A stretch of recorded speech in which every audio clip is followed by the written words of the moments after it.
Hey guys, it's your favorite Unc here. Go ahead and click that subscribe button below so you don't miss a single episode of Nightcap. That button right here. Come for the sports, stay for the stories. Steve Kerr says this season is not the last dance for the Warriors' big three. All three of those guys are capable of playing at a high level. We did win a championship, in case people forgot, a year and a half ago, said Kerr on 95.7 The Game. We're in a different stage of our existence as a team, but I believe in my guys. I love those guys, and we're going to keep fighting. Yes. Excuse me. The problem is, two of those three guys can't play at that level consistently anymore. Only one guy can. Therein lies the problem. It's not that they can't. Yes, we've seen Klay have moments where he go get 28, 30 plus, but those moments are few and far between. Yeah.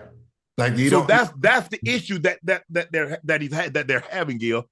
Yeah, you don't have the consistency of your greatness anymore. Correct. Right? And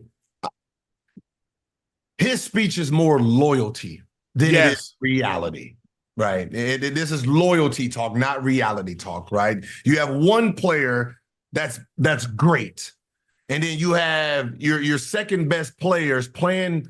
He's playing way below expectations, right? You know, his play right now is fourth option at best, and that's not the same three. Even though they won a championship, you know, a year and a half ago, you don't have the same three, right? No.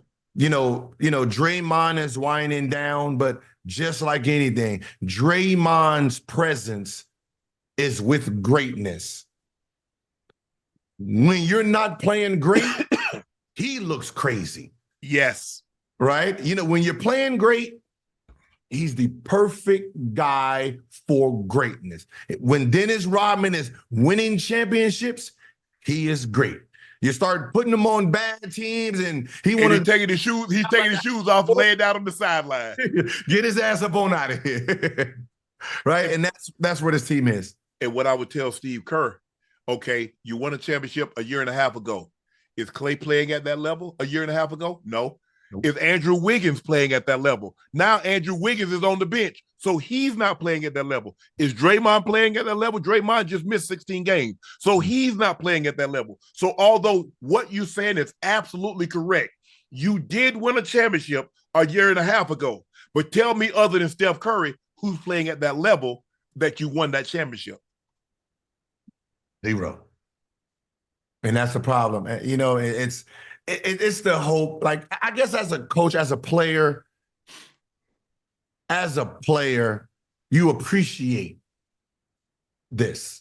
Yes. But as a player, you need to have a reality check and realize he's supposed to say this.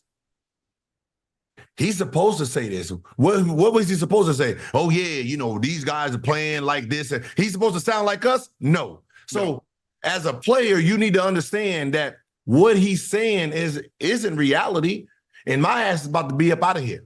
I could be traded any day now, so I need to really lock in. Like, I don't know if, of course, everyone is like the fear of being traded should be driving you to be successful, right? I don't think sometimes people understand that the fear of me losing my spot, the fear of somebody taking, the fear someone's trying to take, like Klay, the fear that when you hit the summer, you're not going to get the money you want. That should have you locked into a whole nother dimension of a player. They ain't no going home and hanging on a goddamn boat. I don't got no boat today. I'm supposed to be in that gym locked in because I'm afraid that I'm not going to get this contract. I think the thing is, but Gil, correct me if I'm wrong, this is the first time that Klay's name has come up in trade discussions. Mm-hmm. So he's entering uncharted territory where things that he never had to worry about before is now a realization. It could be his reality. Yeah. Yeah. It is. You're right. This is a rude awakening. Yeah. You know, and you know, it's that we all go through it. It's that we start feeling bad for ourselves. And I think this is where he's at, or he was trying to get out of it. Like, I feel sorry for myself versus just saying, man, this is the basketball. This is the game. It ain't, they don't believe in me anymore. I'm going, that happened to Lamar Odom when he got traded to Dallas, or when the idea of that Chris Paul trade going and he felt hurt personally. He never recovered from that. No. He never recovered from that. Yeah. But the question is, let me ask you, because of so much of what Klay's success is tied to Golden State, do you think he can have success somewhere else other than Golden State?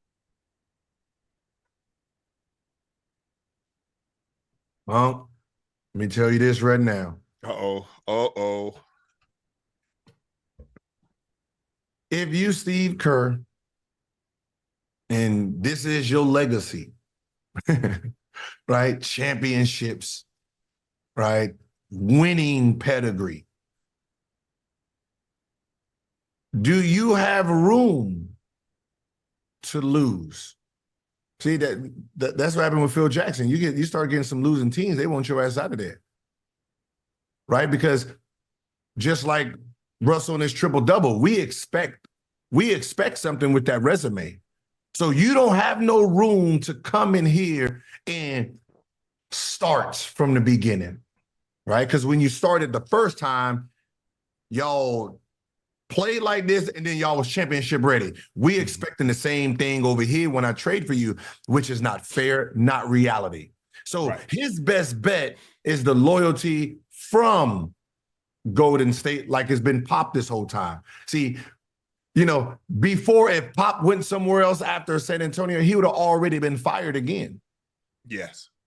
He would have already been fired. When the NBA, those general managers and presidents, they're going to fire the coach before they fire themselves. Of course. So, I bring you in and you ain't performing and they asking me questions. What? Someone, hey, you, I got to trade you.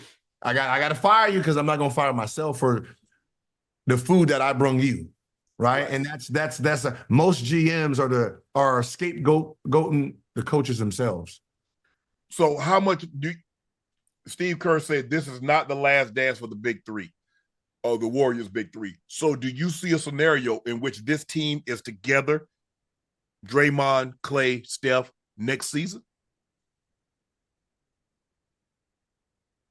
Do coaches get drug tested in the NBA? They don't get drug tested. They don't. All right, because this ain't the last dance. Boy, you crazy as hell. So this is it. You believe this is it? Man, this ain't the big, I'm sorry, this big three is the last dance for the big three. If they bring in somebody else to help, it's not the big three no more. One of y'all are going to be four. One of y'all are four now. They ain't no 1, 2, 3. One of y'all be four. Somebody gonna be 4 and 5. Yeah, hey. If they get creative, 4 and 5. So y'all might be just one of y'all coming off the bench.